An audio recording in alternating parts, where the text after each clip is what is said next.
September 19 po ang pangalawang conference. Pagkatapos ng dalawang conference na yun po ay magka-issue. Okay, so in short, lahat ng empleyado nila ay walang benefits at sinadya nila na hindi bigyan ng benefits. Nalaman nyo na lamang na wala palang benefits ay dahil nung nagkaroon ng hearing. Okay. So far, ano po lumito sa inyong investigasyon? Pero sir, ito lang yung mga nandun sa tindahan nila nung time na yun. Kasi Right. sila Sakit na ulo ni ni Jinggoy kanina. Mahaba din ang pasensya nito si Jinggoy Estrada eh, no? Naawa naman ako dito. Ano kasi, tama naman yung sinasabi ni Rapi Tulfo, kaya lang ano siya, parang hindi na siya senador kung umakto eh. Parang, isipin mo, maski ito, kita mo to si Jinggoy, yan o, ito. Tambay gawin natin na yan, ano na siya, parang may sasabihin pa siya rito eh. baka po yung iba ay wala na nung time na yun. Pero hahabulin pa rin po natin yung mga hindi nila sunod. So anong violation? Doon sa violation nila, anong kaparusahan ang ipapataw after na ma-complete yung investigation nyo and nakita nyo na guilty siya? Iko-compute po namin, sir, kung magkano yung dapat na sweldo ng mga tao na nandun sa tindahan. At yun po ay kailangan I-compute. nila bayaran. And then anong parusa? Well, Anong parusa? Anong parusa? See? Ito, Mr. Chair, ang sinasabi ko eh. Ito eh. Stupid law. Ayun. Stupid law daw. Pero ang may gawa kasi sponsor kasi noon, ang principal sponsor kasi noon ay si Jinggoy Estrada. Panoorin mo si Jinggoy Estrada dito. Qualified, sandali lang po. Sorry. I mean, hindi patas ang batas. Pagkas... Ayan si Jinggoy. Mamaya hindi na makakatiis to eh. Sasabihin niya siya yung author eh. Sambahay, nagnakaw, qualified theft at makukulong. Pag si amo nagnakaw, hindi nagbigay ng tamang sweldo, hindi nagbigay ng tamang benepisyo.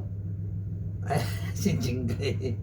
Actually, tama naman yung sinasabi ni Senator Tulfo. Maganda yung sinasabi niya. Kaya lang, sa sobrang gustong magpasikat, pwede naman niya sabihin aanmendahan niya o re-repeal niya o whatever kung anong gusto niyang gawin at dagdagan niya yung batas. Pero sinabihan pa niyang stupid law eh. Ang may gawa nitong batas na ito ay si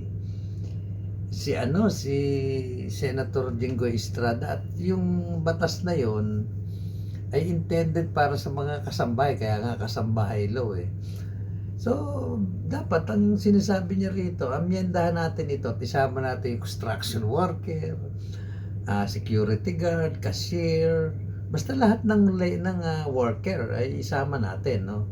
Pagka hindi nagbayad ng tama yung ninanakawan ng sweldo, that is qualified theft. Kasi ang qualified theft na tinatawag, kaya yung mga kasambahay ay nadadali ng qualified theft, kaya kahit maliit lang yung nakaw. Kasi yung qualified theft kasi kailangan merong tiwala sa iyo yung tao na ninakawan mo. Di ba? Yung mga iba nagnanakaw, malalaki ninanakaw, theft and robbery lang, parang gano'n.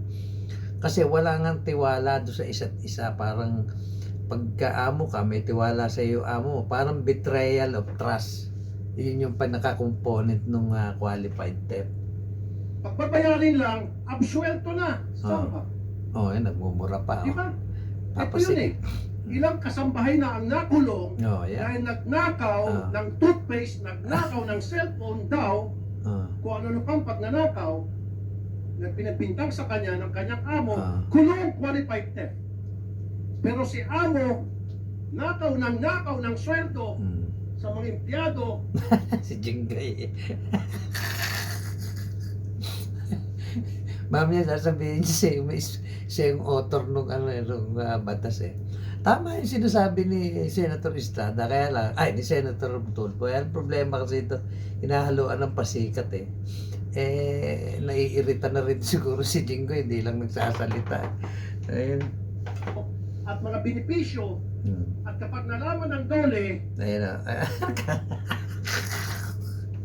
Sabi niya, alam mo, mas disente itong si ano. Sabagay, matagal na itong senador kasi. Unti-unti na akong bumibilib dito kay Senator Estrada. Ano siya, magaling siya. Mas magaling siya kay Rapi Tulfo. No? Sa totoo lang, mas magaling itong si Jinggoy kasi being a senator, may pagka, ano siya, disente. walang parusa kundi pagbabayarin lang. Oo, sumisigaw. Walang kulong. Oo. Mapapamura lang tayo dito. Mm. This is a big injustice to the poor. Mm. See? Kaya tatanong kita, anong parusa, Direktor? Gusto ko kulong. Kasi kung hindi, it is about time baguhin natin batas natin, Mr. Chair. We have to come up with legislation na Pwede mo naman baguhin kaya lang, ano kasi sinabi niya kasi that is a stupid law na hindi mo lang niya naisip na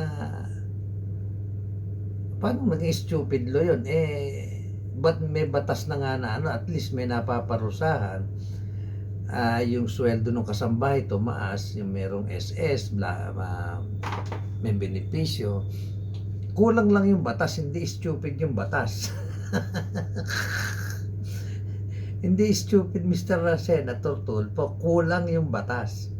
Sige. Lahat ng amo na nagnanakaw sa kanilang mga empleyado talagang makulong. Meron akong bid na qualified theft. I mean, sorry. Kasambahay law yan hindi naman na ano dapat kasi tingnan mo yung isip mo, no? That is kasambahay law, hindi yan na laborer law or hindi gumawa ka ng batas na ano, na bukod do sa kasambahay law, gumawa ka ng batas na yung sinasabi mo which is tama. I agree with you with that kind of kung yan ay ikakarap mo as a law, tama yan, pero huwag ka ng ano. Wait, step. Dapat sa mga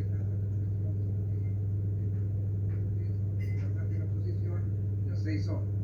So yung violations naman po pagdating sa batas kasambahay, administrative fine. No, ibig sabihin, yung mga amo, alis natin sa kasambahan.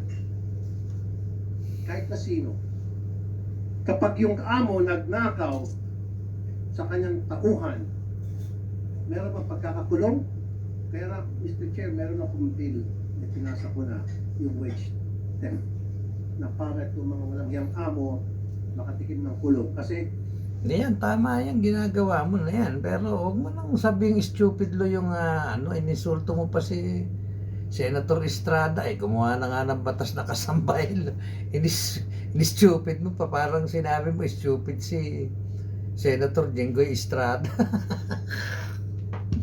Talang yung buhay ito. Sobrang pasikat na yan. Gumawa ka na lang ng batas na maganda. Yung sinasabi mo na yan, agree ako dyan, napakaganda ng batas ng sinasabi mo, Mr. Rapi Tulfo. Huwag mo nang haluan ng pasikat. napakadali sila magpakulong ng kanilang kasambahay at nakakuhan kapag nagnakaw na formal bagay ay binibintang nila. Samantalang pag sila nagnakaw ng sweldo at benepisyo sa kanilang mga tao, hindi sila kukulong, pagbabayarin lang dole. Isoli mo lang yung pera, hindi mo, isoli mo lang yung pera ninakaw mo. Yung sweldo ninakaw mo, pakisoli, at yung benepisyo ninakaw, pakisoli, walang pagkakakulong. Hindi patas ang batas. Sama natin ka ni Jinggoy. Mamaya karatingin ka ni Jinggoy.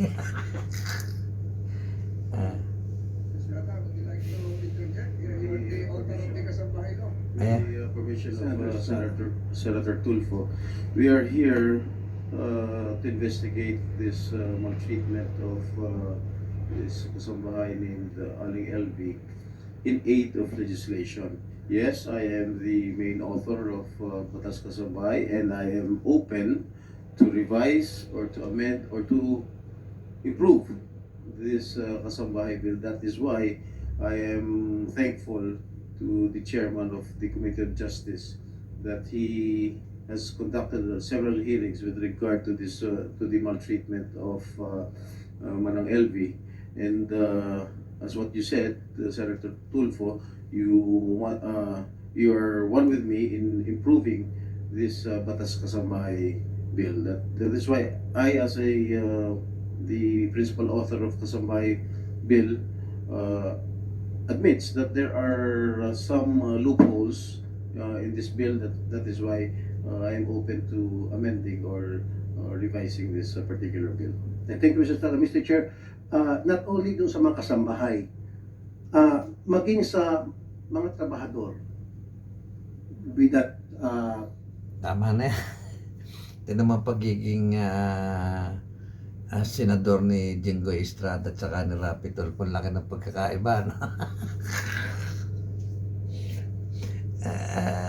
Alam mo kasi Mr. Rapi Tulfo, tama yung ginagawa mo. Kaya lang, ang problema kasi hinahaluan mo ng parang feeling mo ikaw na yung magaling, parang ganon. Siyempre meron kang alam na hindi alam ni Jinggoy, at si Jinggoy may alam na hindi mo alam. Pero huwag mo sasabing stupid lo. Sakit na.